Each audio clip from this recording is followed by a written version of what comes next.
Okay, so this is an '08 Kawasaki Versys. That's a 650. Now I'm doing the checking the valve adjustment. There's the valve cover.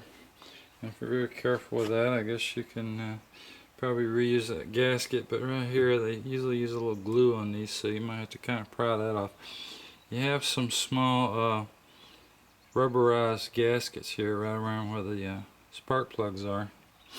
And then that's a vent for the oil. Goes up into the airbox. Here's all your pieces.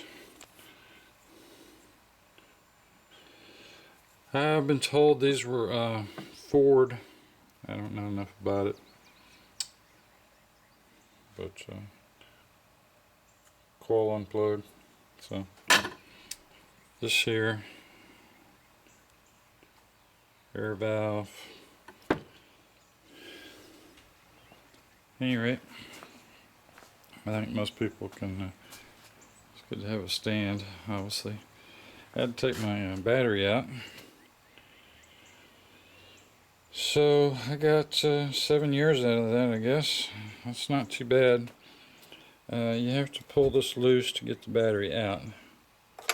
So you can do it, I guess, with the tank here. You can prop the tank up with a towel, pull those bolts, slip that over, and then I guess you can get that out of there without pulling the tank. So anyway, when you pull the tank off, here's your high pressure hose. Just want to lay something under that in case it bleeds off a little bit. There's your over here, there's your starter down there. And there's a hose that goes in the bottom of your air box that vents the crankcase. And you don't have to pull your air box apart. It'll split half and half, but you don't have to. All you gotta do is pull those 4 screws right there and the whole thing lifts out. Now here's your top end. You just got 4 bolts basically that holds the valve cover on. You just pop it off of there. Now when you go back, if you look closely, they say it's stamped right there, IN on the intake side and EX. Maybe you can see that. Yeah, you can see it right there.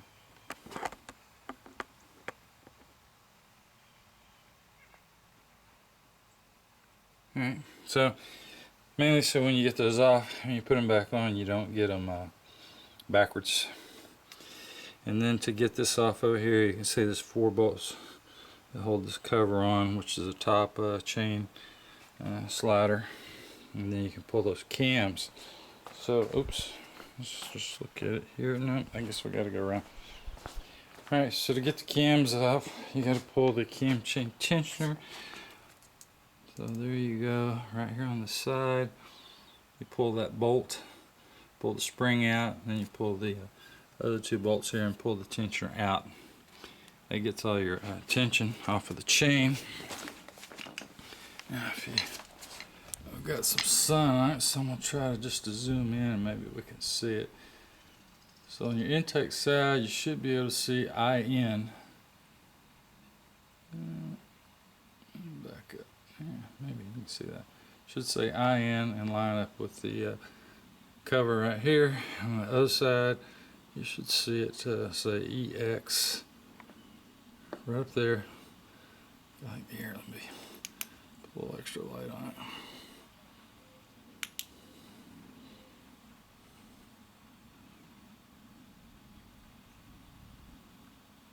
And then that should line up right here. So to get that, you come down here on the side. Basically, you pull these 2 little screw-in covers off with one, the big one with a big screwdriver, and the other one smaller. Don't lose track of the O-ring. You can actually see that one. The O-ring's still kind of stuck in there. So don't lose your O-rings. You got a 17 millimeter, and you're on the end of the crankshaft, and then there's a little timing gear that's bolted right to the end of the crankshaft, which you can see through that hole. And I don't know if we'll actually be able to see much, but we'll give it a shot.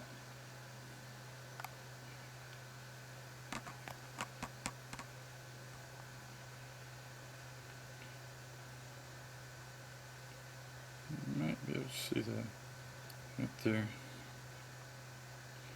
Let's say 2 T and 1 T, and that's the little gear on the inside, little timing gear. It's bolted to the end of the crankshaft, so you don't have to worry about oil coming out. You can, it's full of oil. Just make sure you don't get anything inside of there. So you set your gears, you get it on top dead center on 1 or 2. Right now I think we're top dead center 1, I believe.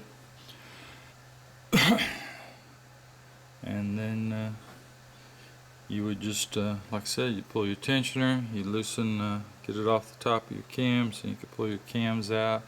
And then when you get your cams out, you can put your shims up underneath. So first thing, you set it on top dead center, you check your valve adjustment. You've got 2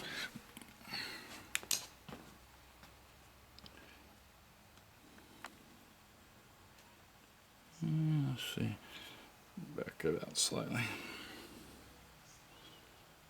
Okay, so you got 2 cams on intake, 2 on exhaust, 2 lobes I should say. Same thing on the other side. You got 2 valves in each cylinder.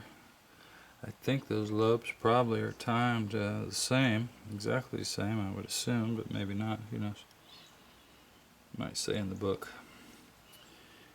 So when they're just right, you can go in and you can measure them. I guess you can get them right through this side right here. Get your shim feeler gauge right down in there. From this side, and then from this one, it would might have to do it. Might be a little easier actually to do it from this other side. I haven't actually measured them yet. I just got it apart and wanted to kind of do a little video. It's kind of hard to say. I'll probably reach in from this side and do the intake, at least on this side of the motor anyway. So that's what it looks like. And then make sure you can see, put little tiles down there where the plugs go. You can't afford to drop anything down in there. And even in here, you got to keep this covered as much as possible when you're not playing with it. So now you even cover these. So that's about it. Now to get the cover off, you see how I pulled those throttle cables over there with a tie wrapped them off, and they had a little bit of slack right there. So to get the slack, I had to pull where they go into the frame here. I had to pull that bolt loose because it was so tight. Actually, you can see the little dimple in the right there, just actually biting into it a little bit. So maybe that thing's a little bit too tight. It might be an issue. I may have to bend it out a little bit to. It's definitely a little tighter than it should be. It shouldn't be tight like that. It could mess up your throttle. So anyway, it's not too hard. And if you want to close it back off, you can slip those back in there easily enough, and then just lay a tile over the top and until you can get back at it. So I'll just do little pieces of video as I get there. Thanks.